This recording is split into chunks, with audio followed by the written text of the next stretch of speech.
Welcome to the Pazik Performance Group podcast. I am Tyler Pazik, and today we have Ashlene Patten on the pod.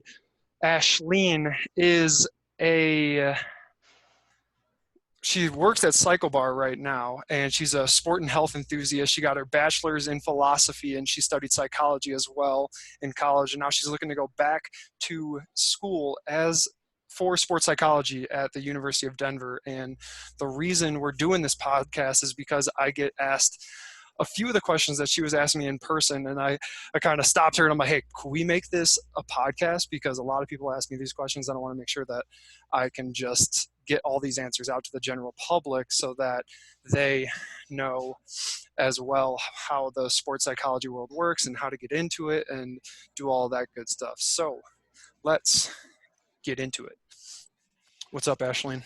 Hey, how's it going? Thanks for having me. Thank you. Thank you for being on.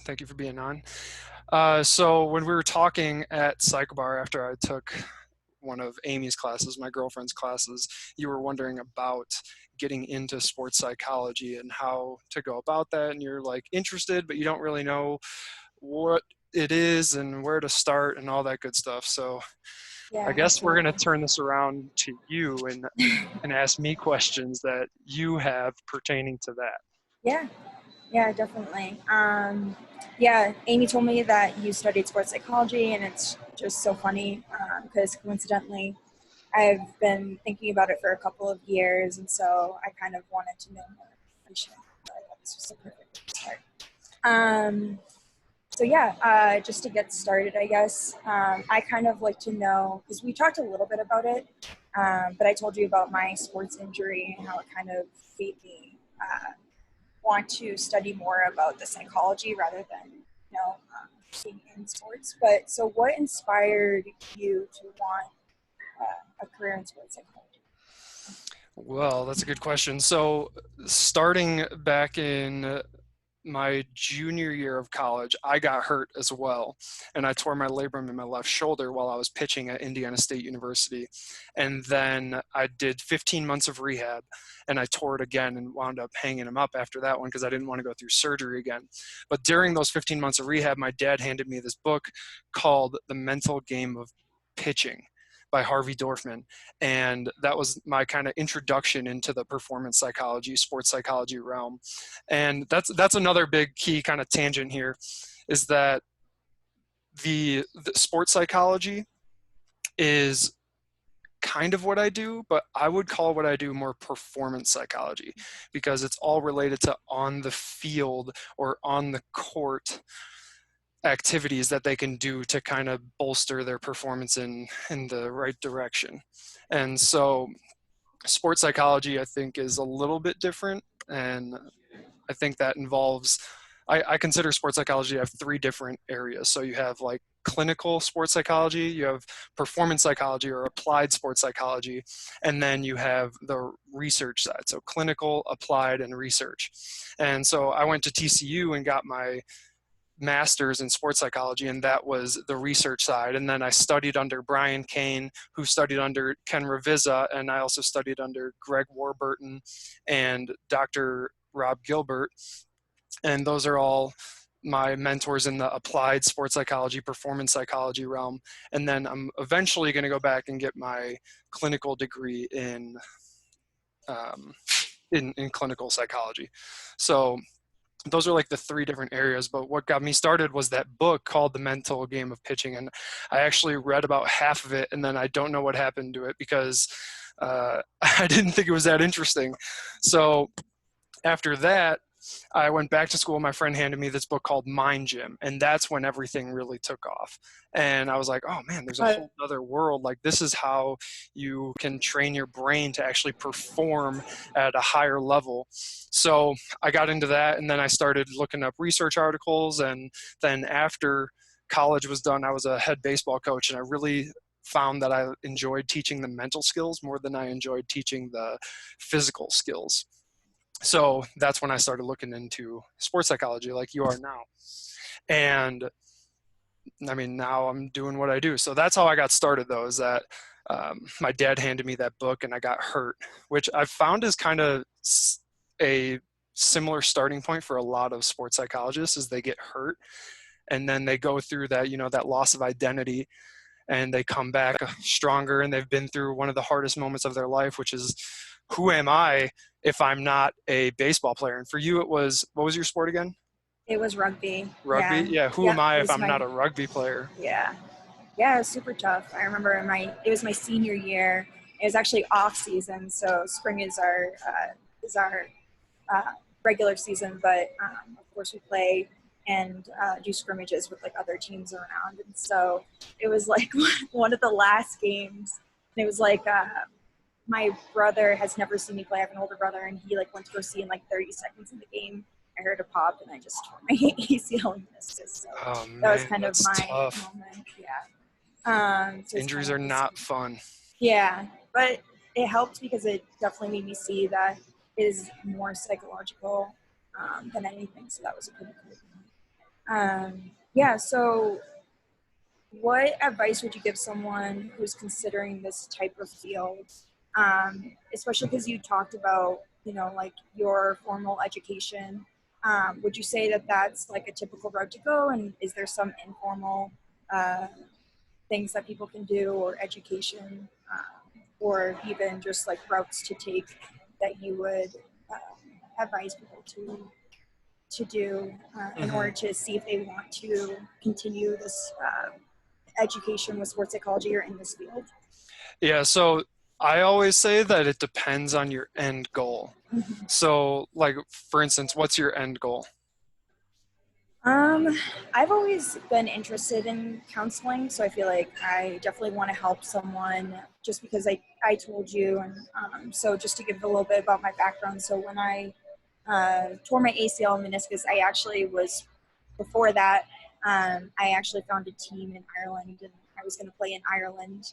And I was kind of thinking, like, I had a big dream of going professionally with rugby. And so not having that anymore, of course, it was really hard on me. And so, and just not even being able to like even just run was really hard because that was like a huge coping mechanism for me. And so I read a couple books like you did. And so then it made me realize that there was a lot of, obviously it was psychological. And so after that, I got surgery in 2014. I injured it in November and then got surgery in August. And then I actually, I think, yeah, so after that in November, so not even a year after my surgery, I trained for the Boston Marathon. And then that's when it was kind of, that is when I was like, wow, if I can run a marathon and finish when it was like, I couldn't even run a mile when I first started. I want to be able to like be that for someone else, to let them know that it's like, just because you went through an injury or you went through a setback doesn't mean that that's the end of you, or it's not the end of your, um, like you can have a different path. Just because I'm not playing rugby doesn't mean that I couldn't find other avenues to, because I'm a competitive person, whether it's with myself or other people, but definitely with myself. And so I know that, you can really get in your head and make it so that your fears can kind of, I guess, in a way, hinder you. And so I want to be that person for someone to help them, to encourage them to do whatever they want, and to be that voice that encourages them and make sure Hmm. that they can overcome any fear that they Yeah, so counseling, first of all, a marathon, that's awesome. Those have. those are not Thanks. easy to do. And the training and the discipline and the Yeah. dedication that it takes to just go in and complete one of those is incredible. So good job on that. And way to like going from not even able to run a mile all the way to running 26.2. That's a huge feat and definitely something to be proud of. So I'm not surprised you got a big old smile on your face. But yeah, so counseling is your end goal then. So Yeah. what I would say is definitely go to college, go back to college and get your degree in counseling. Whether that be, I think online there's only one accredited counseling clinical psychology degree you can get right now. It's out of California somewhere. I haven't heard the name of it in like several months, so I can't remember off the top of my head, but there is one out there that's online and you can get your degree in clinical psychology. Otherwise, you could go back and just get your master's in counseling as well and get your master's in mental health counseling. So that's another route you can go, and you don't even need to specialize in sports psychology at that point. So you were talking about formal and informal stuff as well. Like formal would be definitely going back to college, getting your degree in sports psychology or getting it in counseling or getting it in clinical psychology. And then the informal stuff would be more like getting a certification. And so there's a lot of high performance coaching certifications you can get out there. One is called the Brian Kane Mental Performance Mastery. That's who I learned under. I am certified by him, but I've I was his intern and I was his executive assistant for like 4 years. So that's basically how I learned all of my stuff. And then other informal training would be finding mentors online and just calling them up and being like, hey, can I come live with you for like 4 or 5 days and learn your system? The people in the psychology realm, especially in sport psychology and performance psychology, they are so willing to give back and help out those people that are super interested in the field. So I would not be surprised if you just call them up and they say, yeah, sure, come on out. Like, I'd be happy to have you. And that's what I did with two of the three, actually all three of my mentors, Dr. Rob Gilbert, Brian Kane, and Greg Warburton. Just called them up and went down and hung out with them. And then next thing you know, I've had a relationship with them for years. And so that's kind of the informal way to go about it. And then also, if you are interested in this stuff, just reading books and putting your thoughts out there to the world via podcast, blog, YouTube, whatever your way of communicating, whatever way you communicate best is. So if it's obviously talking, then do a podcast. If it's video stuff, do a video blog. If it's writing, do a regular blog.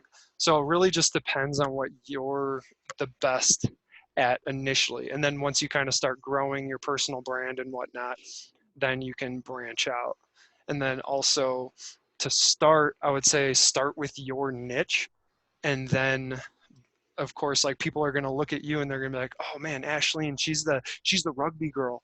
Let's bring her in to talk to our basketball team, or let's bring her in to work with our softball team, or whatever it might be. So that's kind of the informal routes that I can think of off the top of my head, and the formal routes as well. Yeah, So that's again, cool. like, it depends on your end goal though. Like, if you're going into counseling, definitely college. If you don't want to go back to college, then podcasting, reading books, talking, interviewing people. Like, there's two ways to become an expert in something. You either interview all the experts, and therefore you get all that inexpensive experience, you get all that inexpensive knowledge from them. And it's basically like, if you interview 20 of the top performance psychologists in the world, you're going to be pretty damn smart. That's going to be like a whole graduate program right there in itself after you're done with them, if you ask the right questions. So Sure. yeah, those are my answers to the informal and formal kind of directions that you can go. I'm just to see it kind of in your life. What's like a week like um, as Excuse me, being can you just repeat that? yeah. What is a typical week like for you? A typical week, like, Yeah. well, a typical week for me is, it fluctuates because I work with a lot of high school and college teams. So during the summer, I don't do a whole lot with teams, and then during the school year, I do a lot with teams. So let's take during the school year, for instance. In the fall, I'm basically on the road 2 weeks out of every month, traveling to different high schools and colleges, and professional teams as well. And then come spring, February, March are big months for me. So I'm basically gone on the road all February and all of March. And then once the kind of April, May, June hits, it's like every other week, or 2 weeks on, 2 weeks off. home and traveling. So there's a lot on the road. But then during the off months, during the summer months, and during like late November, December, early January, I'm all at home working with one-on-one clients and working just on my online program, and also talking to teams online, lots of Zoom calls. So right now, it's January 15th. This week, I had one-on-one calls with clients Sunday, Monday, and then Tuesday is my off day. So it's kind of, instead of Sunday being off, I have Tuesdays off. And then Wednesday, I go and I work with another college. So today I'm talking to you this morning, wake up, work out, talk to you. And then now I'm driving to University of Northern Colorado to work with them later today. And then come home, have a one-on-one client call and dinner. And then, this weekend, it's kind of like the same thing. And then next week, I'm going on Thursday to Tuesday. I'm going to University of Maine and then University of Oklahoma. And then, so it's all over the place. Every week is a little bit different. But what every week does entail is talking to coaches, working with athletes, and working with my one-on-one clients. So would you say that you do things more on an individual scale, or do you do it as like a whole? I would say when I go in and work with a team, you're asking? So usually it starts with with when I go in and work with a team, what it looks like? Yeah. Okay, so usually how that works out is depending on how many times I go in and work with a team, the first time is usually you observe practice, and then you do a 45 to 60-minute presentation with the team to kind of introduce yourself, get them on board with what performance psychology even is, how they can implement it, give them tips and tools that they can use immediately. And then the next day, if I'm there like 2 or 3 days, that will be days when I meet with them either one-on-one, two-on-one, or three-on-one, sometimes even small group stuff, like 6 or 7 athletes at a time come in and we do like a mini session together. So does that answer your question, or do you have or were you trying to get at something else with that question too? No, I think I just wanted to know kind of, because of course you're like the first one that I wanted to speak with, and I think that's a great idea with like talking with other sports psychologists and kind of seeing how they do things, how they help, whether they do it on an individual scale or they do it in small groups like what you said, or with the team as a whole. Because I think that's what I'm trying to figure out with myself, is if it's I want to like help the team, or if I want to help just kind of on an individual scale, like kind of what you were talking about, like mental health. Mm-hmm. I think I would want to do performance as well, but I think that's just kind of what I'm discovering now. Is like exactly what you're saying, like kind of figure out like what route I want to take. So kind of just figuring out what each individual one does would help me figuring out like kind of the route. Well, what's one way you think that you can kind of get a better picture of what you want to do? Probably like shadow, or just I don't know if I can, but probably like because I don't know the confidentiality of that, but but shadow just kind of sports psychologist, or just see kind of how it works, because just I do want to go. I mean, college is definitely an option, but I kind of like what you said with just even like certifications, and if that might be a route I want to do as well.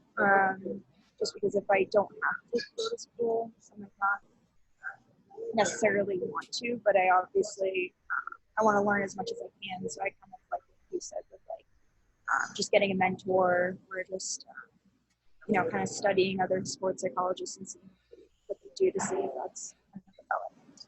Yeah, I think that's definitely the route to go. Yeah. Right there is shadow, and make sure that you even want to do it before you get into it. And then you're like, oh my gosh, this is not what I wanted. And not only that, but I just spent $80,000 on school. Yeah, exactly. Yeah, for sure. So what would you say is the best way that you market yourself in your business? Would you say it's through podcast or Instagram? Like what media would would you say is the most Which one's the most beneficial? beneficial? I would say word of mouth. So none of those. But also what I've like if we were to look at the social media, I would definitely say LinkedIn and Instagram right now are my top two ways. But a lot of the coaches are on Twitter right now. Really? So Twitter is kind of the coach's corner, if you will. And I also have a branding specialist. Her name's Jessica Wiesner. She owns Power Branding, and she has really helped with the consistency of my message that I put out there. So I work with her. And if you want to reach out to her, I think her Instagram is just Power Branding. And that's really helped in terms of consistency, because that was one of my biggest weaknesses, is that when I'm working with a team, I just don't even think about posting. So I Yeah. hired her basically to be like, okay, when I'm in Iceland for 2 weeks working with one of the Icelandic professional basketball teams, I need somebody to make sure they're posting for me so that like I can keep up with that and keep up with my basketball team as well. So I create everything ahead of time. Like, so for this quarter, we've already gone in and created a bunch of content so that we have stuff to go to when I don't have time to post on my own. And, but also through my blog, through my website, my email list, as I consistently grow that, I would say that is also probably my number one way of going about getting clients. Just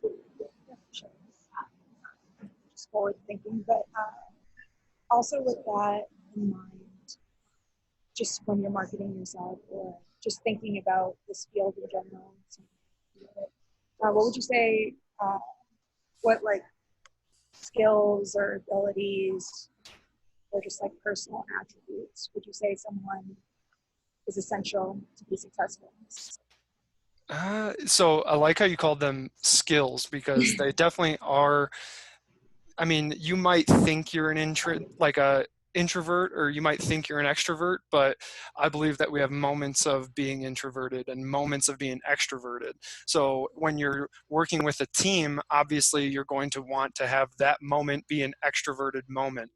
And so even if you feel like you're an introverted person, you can act differently than how you feel. And in those times, like, kids aren't going to want to listen to you, especially teams, if you're boring.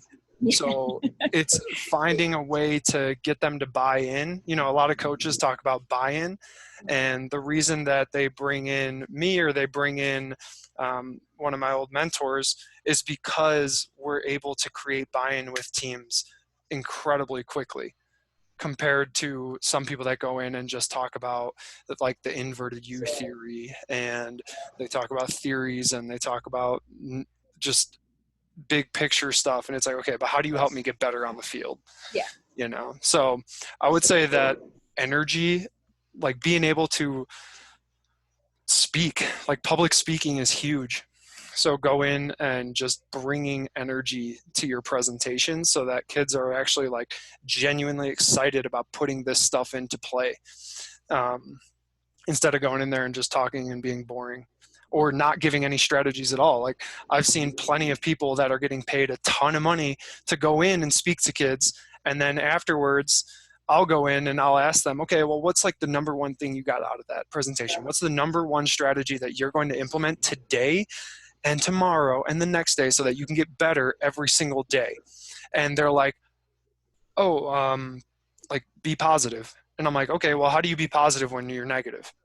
And they have no idea. And then that's where like the strategies again that I help give them and provide them come into play, instead of like just talking about being positive and just talking about having being in the right state mentally and physically. I talk about how to get into those states more consistently, so that they have a consistent starting point to work from, instead of being a 40 one day on a scale of 1 to 100 and then being an 80 the next day. I'd rather have a guy that's a 55 all the time than a guy who's, you know, an all-star one day and then you don't even want to be around him the next day. Yeah. So that's kind of a long-winded answer No, to it was your good. question. No, it was good. But energy and public speaking. Well, yeah. Um, Actually, it's funny because I was telling you about it. That's why I took on a job to be a tour guide, was because I had such a fear of public speaking. Like I was like terrified, and so I was like, all right, I want to get over this fear. Well, That's what that's I. one way to do it. Yeah, That's it awesome. was like I'm gonna talk to about 30 people and terrify myself. That's going to be so much fun. Where's it at? So I don't work there anymore, but it was actually at a whiskey distillery. So I knew I had to do something that I was interested in. And so one of my mentors, they used to be a bartender in Boston while working at a medical company.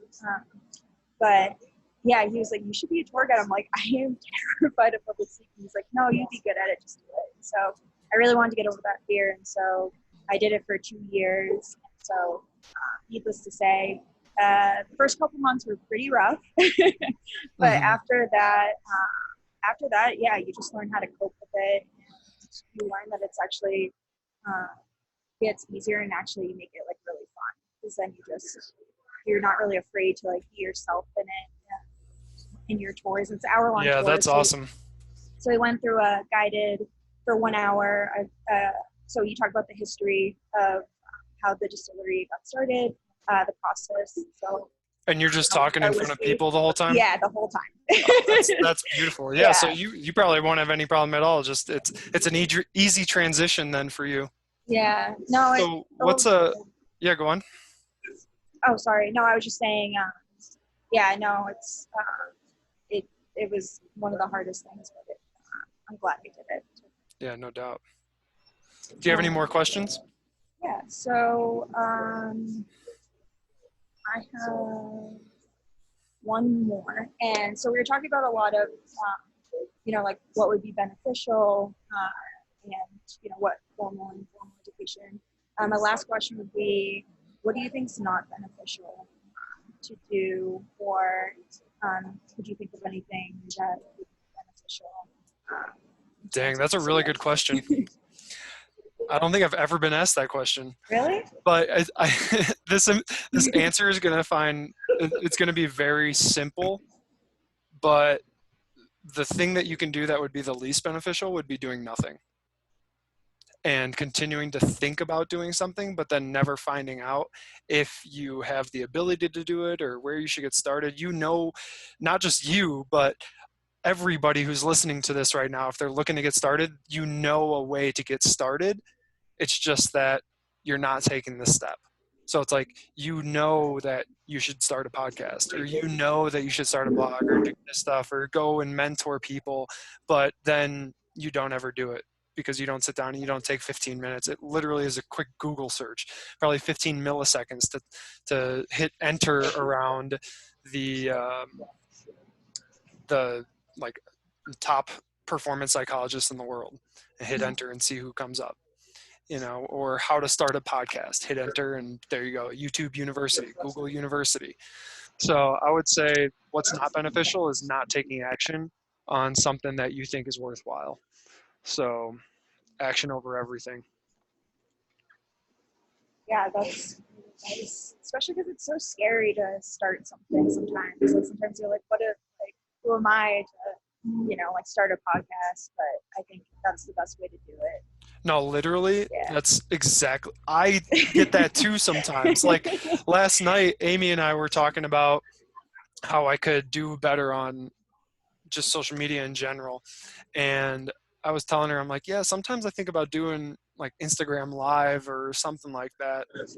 But then I think, well, like kind of how you just said, who am I to start a podcast? Kind of like, who am I to go live? Like, is that just annoying to No, people? but who are But you to talk to? yeah, so she was like, no, not at all. And so that's one thing that I am going to implement is kind of posting more about my day-to-day life, That'd be especially awesome. since I do a lot of stuff that's performance related, especially in my AM routine. So that's what Yeah. I did this morning. Nice. I didn't go Well, live, but I did talk about my AM routine on my story this morning. Oh, awesome. Yeah, well, I'm definitely gonna, I follow Amy, but I'll definitely follow you because I definitely want to take a Pazik look at that. Performance Group on There it Instagram. is. One word. Awesome. Okay, cool. I'll follow you right after this. Awesome. Awesome. Well, that was pretty much it. I guess you already suggested some people that I can kind of reach out to. So that was going to be like my last one. But if you want to just like throw some names out there, you can. But yeah, that was basically it. Just so if anyone wants to reach out to other people to get more information. Yeah, I would say Dr. Rob Gilbert at Montclair State University out in New Jersey, and then Greg Warburton out of Oregon. Those are the two guys. Brian Kane is super busy, and normally, honestly, if people are looking to get started and they're reaching out to him, he's going to point you, just because I worked for him for 4 years, so I know, he's going to point you in one of two directions. He's going to say, do my certification, or he's going to say, talk to Tyler Pazik. So, which I'm doing one, so I'll be good. Okay, cool. So Dr. Rob, you say Gilbert? Gilbert, yeah, Gilbert. Gilbert. So, all right, Ashlene. Well, if people wanted to reach out for you, where would they say, or where would you say they could reach out to? Yeah, so if anyone wants to reach out, I would say Instagram would be the best modality. And it would be my name. So it's Ashlene, ASHLENE underscore Patten, PATTEN. Sounds good. Well, and I always end my podcast with, what's your number one takeaway from our discussion?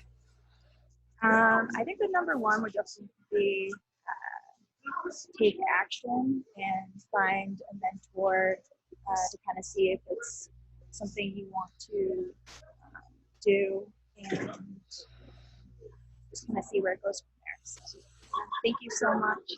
Awesome. Good luck, and I will talk to you soon. Awesome. Sounds good. All right. Thank you. All right. See ya.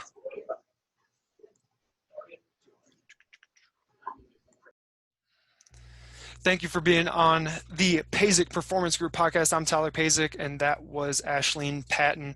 Please reach out to me at 847-922-1371 if you have any questions, comments, concerns, or you can email me, Tyler at pazikperformancegroup.com.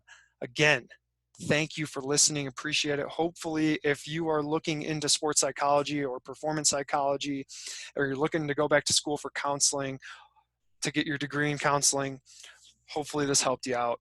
And yeah, let me know if it did. Shoot me a text. I will talk to you soon. See ya.